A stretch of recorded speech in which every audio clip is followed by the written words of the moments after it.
بسم اللہ الرحمن الرحیم۔ دوستو، عجوہ کھجور اللہ تبارک و تعالیٰ کی بہت بڑی نعمت ہے۔ ہمارے آقا صلی اللہ علیہ وسلم کا ارشاد ہے، جو شخص روزانہ صبح کے وقت 7 عجوہ کھجور کھا لے تو اس کو دن بھر نہ جادو اثر کرے گا نہ زہر اثر کرے گا۔ دوستو، اس حدیث شریف کے اندر مطلقاً عجوہ کھجور کا ذکر آیا ہے، لیکن دوستو بیہقی کی جو روایت ہے اس میں ہے کہ مدینہ کی عجوہ کھجور ہوں، یعنی نبی صلی اللہ علیہ وسلم کے شہر کی عجوہ کھجور ہو۔ اس لیے دوستو مدینہ کی عجوہ کھجور ہونی چاہیے۔ ایک اور روایت میں ہے کہ آپ صلی اللہ علیہ وسلم نے ارشاد فرمایا کہ عجوہ کھجور جنت سے آئی ہے اور اس میں زہر سے شفا ہے۔ اور دوستو حضرت سعد رضی اللہ عنہ فرماتے ہیں کہ ایک مرتبہ میں بیمار ہو گیا تو آپ صلی اللہ علیہ وسلم میری عیادت کو آئے اور آپ صلی اللہ علیہ وسلم نے اپنا دست مبارک میرے سینے پر رکھا تو میں نے آپ صلی اللہ علیہ وسلم کے دست مبارک کی ٹھنڈک کو اپنے سینے میں محسوس کیا تو آپ صلی اللہ علیہ وسلم نے ارشاد فرمایا کہ سعد، تمہیں تو دل کی بیماری ہے، دل کی تکلیف ہے، تم حارث ابن کلدہ جو قبیلہ بنو ثقیف کے طبیب ہیں ان کے پاس جاؤ اور ان سے کہنا کہ 7 مدینہ کی عجوہ کھجور لیں اور ان کو گٹھلیوں سمیت کوٹیں اور ان کا لیپ بنا کر تمہیں کھلائیں، یعنی اس کی دوا بنا لیں اور وہ تمہیں کھلا دیں۔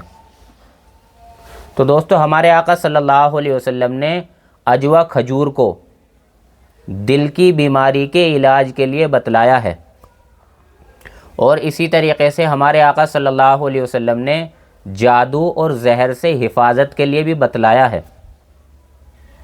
تو دوستو جن لوگوں کو دل کی بیماریاں ہوں ان سے درخواست یہی ہے کہ وہ اپنے حکیم سے مشورہ کر کے ان کو استعمال کریں۔ ہاں، زہر اور جادو کے لیے ہر آدمی ایسے ہی استعمال کر سکتا ہے، کوئی دقت نہیں ہے، کیونکہ دوستو نہ معلوم کس کو دل کی کیسی بیماری ہے۔ تو دل کی بیماری جن لوگوں کو ہے ان سے درخواست ہے کہ وہ اپنے حکیم سے مشورہ کریں، پھر اس کے بعد ان کا استعمال کریں۔ اور دوستو اگر آپ کو کوئی حکیم مشورہ دے گٹھلیوں کے استعمال کا، یا آپ کو خود معلوم ہے کہ گٹھلیوں کا استعمال کیسے کیا جا سکتا ہے، تو آپ گٹھلیوں کا بھی استعمال کر سکتے ہیں۔ آپ گٹھلیوں کو پھینک بھی سکتے ہیں اور گٹھلیوں کا استعمال بھی کر سکتے ہیں۔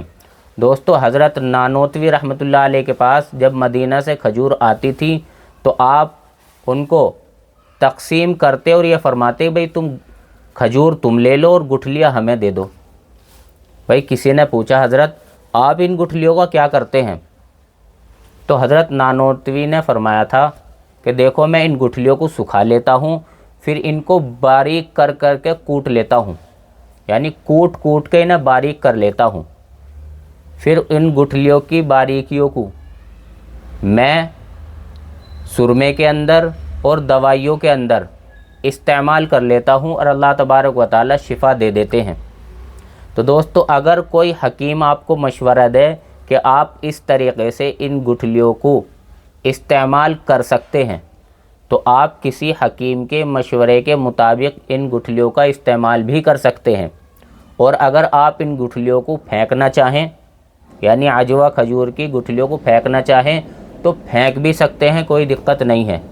اللہ تعالی ہم سب کو صحیح سمجھ کی توفیق نصیب فرمائے۔ وآخر دعوانا الحمدللہ رب العالمین۔